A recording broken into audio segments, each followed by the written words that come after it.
Motor cycle سواروں سے گزارش ہے کہ نہ صرف ہیلمٹ بلکہ جتنے بھی دوست یہاں بیٹھے ہوئے ہیں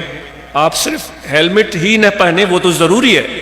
بلکہ آپ کے موٹر سائیکل کی جو بتیاں ہیں خصوصاً بریک بتی اور انڈیکیٹر اشارے یہ صحیح ہونے چاہیے۔ ہم آ رہے تھے چند دن، ہر دفعہ ہوتا ہے، رات کو سفر کر رہے تھے تو شاید ہی کوئی، رات کا 9-10 بجے کا ٹائم ہوگا، شاید ہی کوئی موٹر سائیکل نظر آیا، وہ بھی نیشنل ہائی وے پر، جس کی بریک بتی سلامت ہو۔ بریک بتی تھی ہی نہیں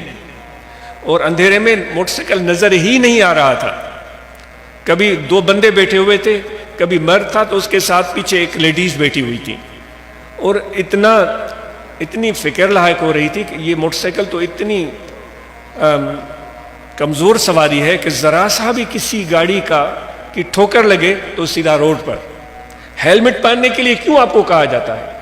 اس لیے کہ موٹر سائیکل پر آپ سوار ہیں، اللہ نہ کرے موٹر سائیکل پھسل جائے یا کسی کی پیچھے سے ٹکر لگے تو آپ گر سکتے ہیں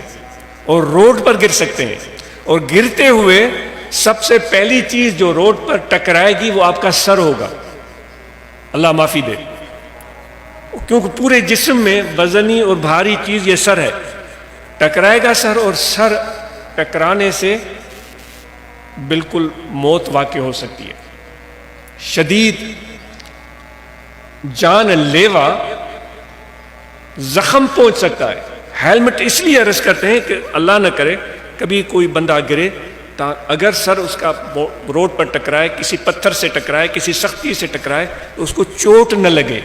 اس لیے آپ کو کہتے ہیں، اس لیے کہتے ہیں کہ نیچے والی پٹی بھی بند کریں، کیونکہ ایسے ہی اگر سر میں آپ ڈال دیں گے تو گرتے وہ ہیلمٹ تو دور چلا جائے گا سر سے۔